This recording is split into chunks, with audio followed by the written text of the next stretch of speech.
So, Aftersun is a film that's all about kind of like growing up, about fatherhood, about adolescence, and kind of preserving that moment in time.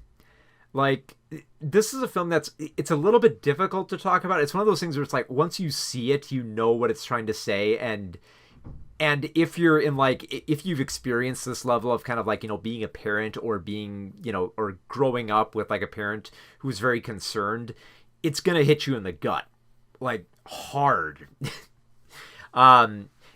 It's a film that basically it wants to preserve like what feels like the perfect moment between a father and daughter. So like the father is Callum, played by Paul Mescal, and the daughter is Sophie, played by Frankie Corio. So Sophie is 11 years old, and she's going off on a vacation with her father. And she videotapes it so they can remember it and basically preserve this one vacation that will be like a major turning point for Sophie. Like she's 11 years old, so a lot of new things are happening. She's hanging out with older kids. She's starting to notice boys more. She feels like she wants to have more independence. She's doing a lot more on her own, and it's something that Callum is like struggling to like deal with. He's not like a helicopter parent. Like he's not going to go down that embarrassing route saying like you're too young to do any of this stuff. He realizes that he's going to have to let go if he wants to be a better parent. Like he realizes he's got to keep a little bit of a distance, and there's this quiet sadness to him where you can tell like he has like a troubled history and that he can't really like it feels like the only thing going right for him in his life is Sophie. Like everything in his life is devoted to his daughter, and it feels like that part of his life is coming to a close and that he's not going to be able to move on from that.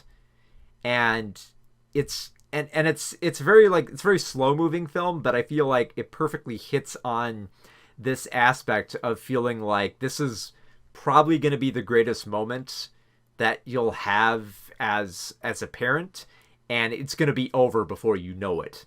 So and like you can do your best to preserve it, but it's going to be gone because like the whole film is kind of like framed through this lens of kind of like looking back on the footage. Like it's not strictly a found footage type of film.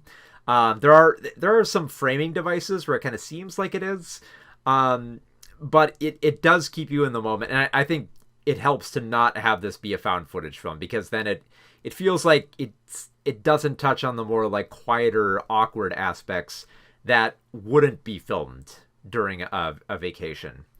And it's interesting to see, how Sophie kind of inserts her independence here, and it's in small ways and big ways as well. So like it's in small ways in the fact that at one point Callum kind of forgets about Sophie and she gets locked out of the room, and so Sophie takes the initiative and like goes to the lobby and gets the key for the hotel room, comes up, and Callum's like, "Oh, how'd you get the key?" It's like, "Oh, I just went to the desk clerk and told him my name and that I was registered in the room and gave me the key. Came up." And Callum's like, oh, okay. Yeah, that's something you can do. It's something we have to get used to, but yeah, it's something you could do. And then there's other little moments just like her deciding that she wants to do karaoke, and Callum's saying, no, don't do karaoke. Okay, you're doing karaoke. Okay, that's what you're doing. And there's this very like quiet, like, like cry of like, I don't want you to grow up too fast. Stay little. And at the same time, just as this open admittance of like, okay, I realize that you got to move on, and I think it's perfectly encapsulated with how Sophie kind of admits to how she's become interested in boys, and another boy her same age she ends up having a little bit of a kiss with, and she admits this to Callum. Basically, it's like, hey Dad, I kissed this boy, and Callum's like, oh well, you're the same age, so that's okay, right? Yeah, that's fine. And then of course later he'll cry about it, and it won't be in like a very humorous way, but it does evoke this sense that will be revealed later that yes, Callum did have a little bit of a troubled childhood, not like a chaotic childhood, but like definitely one where it feels like that he was devalued and that his parents kind of made the wrong mistakes, somewhat innocently. Like they definitely did like the wrong things that kind of affected him. but in a manner that felt like mistakes. And these are mistakes that Callum feels like this is something that, that he wants to correct and that he wants to be a good parent, even though it feels like it's hard. So the film is like, it's slow paced, and there's a lot of very like small, quiet moments. There's a lot of like, almost kind of like, as weird as it sounds, kind of like routine aspects that you would expect of a vacation, like little trips here and going to the arcade and like hanging out at like an outdoor event and stuff like that.